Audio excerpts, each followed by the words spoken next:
So tax filing की last date लगभग नज़दीक आ रही है, तो ऐसे में बहुत सारे लोगों को ITR 1 फाइल करना होता है। और ये ITR 1 कौन से टाइप की फाइलिंग, जहाँ पे इनकम लगभग ना के बराबर है या फिर आपको कोई TDS रिसीव हुआ है बट इनकम तो नहीं है। अब वो TDS यानी टैक्स डिडक्शन एट सोर्स जो किया गया है 10% 5%, वो आप वापस चाहते हो, तो उसके लिए ITR तो फाइल करना पड़ेगा। तो ऐसे में ITR 1 फाइल करना बहुत ही काम की चीज़ होती है, बट इसके लिए CA को पकड़ेंगे तो 2000-3000 रुपये का खर्चा हो जाता है। तो इससे अच्छा इसको हम खुद ही फाइल कर सकते हैं।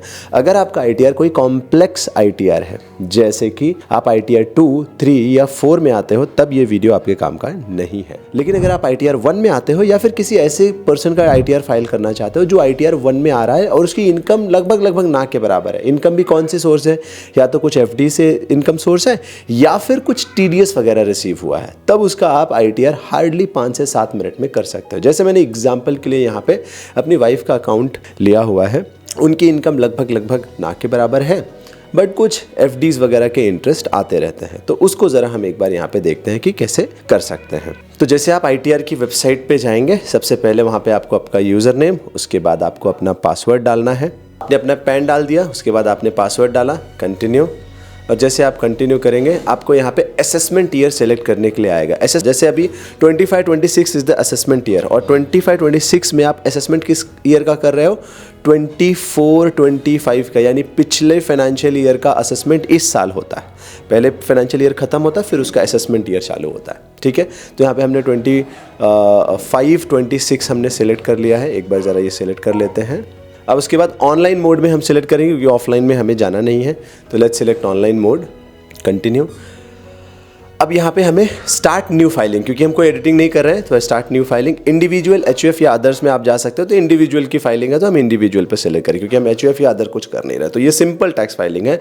अब कौन सा ITR आप सेलेक्ट करना चाहते हो, तो ITR 1, again I will repeat, this is for ITR 1। ITR 2, 3, 4 ये सब बिजनेसेस या फिर कॉम्प्लेक्स चीज़ों के लिए, या फिर 2 प्रॉपर्टी से ज़्यादा है उस पर इनकम आ रही है, ऐसे में ITR 2, 3 और 4 ये सारी चीज़ें काम आ जाती है। तो ITR 1 को आप एकदम सिंपल वाला मान के चलिए। बाय द वे आप इसको सेलेक्ट करेंगे तो यहाँ पे इसका डेफिनेशन भी आता है कि ITR 1 में कौन कौन है। तो यहाँ पे देखिए, यहाँ पे इन्होंने पूरा डिटेल में लिखा भी हुआ है कि कौन कौन ITR 1 में आ रहा है। अगर आपकी इनकम 50 लाख से नीचे है, सैलरीड हो, एंड 1 हाउस प्रॉपर्टी है आपकी, and long term capital gain जो है आपका वो 1,25,000 के नीचे है, तो डेफिनेटली आप जो है ITR 1 में आते हो। तो एकदम सिंपल वाला, यानी कि अगर आपकी सिर्फ सैलरीड इनकम है तो आप ITR 1 में क्लियरली यहाँ पे जा सकते हैं।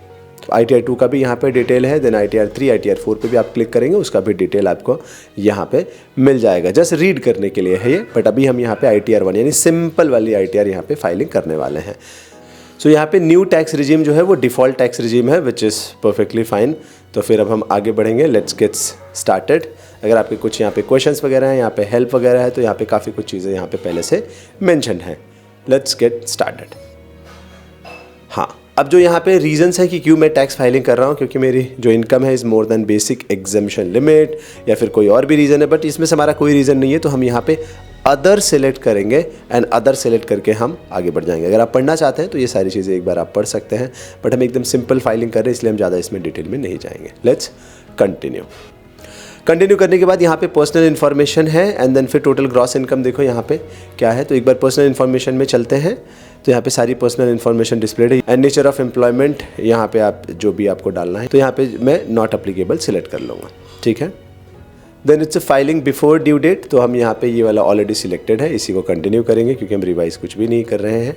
ठीक है, एंड ये काफ़ी कुछ जो सिलेक्टेड है, it's more of a good selection, क्योंकि यहाँ पे न्यू टैक्स रिजीम है, तो न्यू टैक्स रिजीम से ही हम जाएंगे। वैसे भी 7.5 लाख तक जो FY 25-26 था, वहाँ पे टैक्स 0 था, 7.5 लाख तक की इनकम तक पे। हम आगे बढ़ेंगे, बैंक डिटेल वगैरह है वो भी एक बार देख लेंगे। यहाँ पे बैंक डिटेल है यहाँ पे। ठीक है, डन। हम आगे बढ़ेंगे। Now let's move to the income वाला पार्ट। आप इसको इनकम को रिव्यू भी कर सकते हो कि आपका यहाँ पे इनकम क्या क्या है। तो यहाँ पे देखो कोई भी और तो इनकम है नहीं, सिर्फ जो भी थोड़ी बहुत इनकम है वो नीचे जब स्क्रॉल करेंगे तो यहाँ पे दिख रहा है इनकम फ्रॉम अदर सोर्सेस, यानी कि FD के इंटरेस्ट वगैरह से, बैंक वगैरह के इंटरेस्ट से यही इनकम यहाँ पे हुई है। ये पार्ट ले करके ये पार्ट हम सेलेक्ट कर देंगे कि यस ये हुआ है, एंड देन फिर हम आगे इसको कंफर्म कर देंगे। कंफर्म करने के बाद जो टोटल डिडक्शन वगैरह है वो यहाँ पे आ जाएगा, तो ये सब ज़ीरो है, इसमें कोई चेंज करने की ज़रूरत नहीं है, ये भी कंफर्म कर देंगे। देन नेक्स्ट टैक्स पेड वाला सेगमेंट क्या है वो भी आ जाएगा, ठीक है, डन, कुछ भी इसमें करना नहीं है। सो टैक्स फाइलिंग बहुत ही आसान चीज़ है, सिर्फ आप इसको एक एक करके सब वेरीफाई करते जाइए कि हाँ आपके हिसाब से सब सही है। Again I am repeating, this is for simple tax filing. जैसे आप अपने वाइफ का टैक्स फाइलिंग करना चाहते हो क्योंकि आप उनके नाम पे मे बी टर्म इंश्योरेंस लेना चाहते हो, तो ऐसे काम में काम आता है। Now let's review the detail and submit the return. I hear bye confirm all this details. यहाँ पे सब आप एड्रेस वगैरह जो यहाँ पे अपना प्लेस आप डाल सकते हैं, बट ये कोई और फाइल नहीं कर रहा है, हम खुद ही फाइल कर रहे हैं, तो टीआरपी नंबर वगैरह की कोई ज़रूरत नहीं है, ठीक है। अब ये आगे हो गया, डन, प्रीव्यू कर लेंगे। आप इसको यहाँ पे एक बार रिव्यू रिव्यू करने के बाद आप यहाँ पे प्रोसीड फॉर वैलिडेशन कर सकते हैं, and validation done, proceed for verification. अब ये ई वेरीफाई नाउ कर लेंगे, अभी के अभी इसको वेरीफाई कर लेंगे सिंपल कि यस ये हमने टैक्स फाइलिंग कर दी है। यहाँ पे जो भी आपको सिलेक्ट करना है, कैसे आप करना चाहते हैं, तो जैसे मैं यहाँ पे ऊपर सिलेक्ट करने वाला हूँ कर देना। I would like to verify using OTP, ठीक है। अब इसको आगे बढ़ेंगे, yes, generate Aadhaar OTP। Aadhaar OTP करने के बाद यहाँ पे जो भी OTP आएगा वो आप यहाँ पे डाल दीजिए, जैसे मैं यहाँ पे डालने वाला हूँ। अब इसको वैलिडेट कर देना है। Now confirm the submission, submit कर दिया, ठीक है, वैलिडेशन हो जाएगा यहाँ पे अभी जस्ट थोड़ी देर में। नाउ प्रोसीड, जैसे आप प्रोसीड करेंगे, that's it, you have successfully filed and verified your return. आप रिसीप्ट डाउनलोड करना चाहते हो तो कर लो। So this is how you can file zero income ITR, and आपके डेफिनेटली कुछ ना कुछ पैसे भी बच जाएंगे, प्लस आप घर में जितने भी लोगों का ITR फाइल करना चाहते हो कर सकते हो। बाय द वे ITR जो है कई बार काम आता है टर्म इंश्योरेंस लेते वक्त, कई बार वो 3 साल का, लास्ट 3 साल का इनकम टैक्स रिटर्न देखते हैं तो। और हाँ, ये और भी काम आता है जब कोई पेमेंट आपकी वाइफ के नाम पे आई हो किसी सर्विस का या किसी चीज़ का, और TDS कट गया हो उनका, तो TDS को वापस लाने के लिए फिर से जा करके यहाँ पे ITR फाइलिंग करनी पड़ती है, ठीक है। बाय द वे जो आप ये रिपोर्ट डाउनलोड करेंगे उसको आप देख सकते हो, उसका एक पासवर्ड प्रोटेक्टेड है। बाय द वे अगर आप अपना पूरा डेटा देखना चाहते हैं कि कहाँ कहाँ से आपकी क्या इनकम हुई है, तो आप AIS फाइल भी डाउनलोड कर सकते हैं यहाँ से।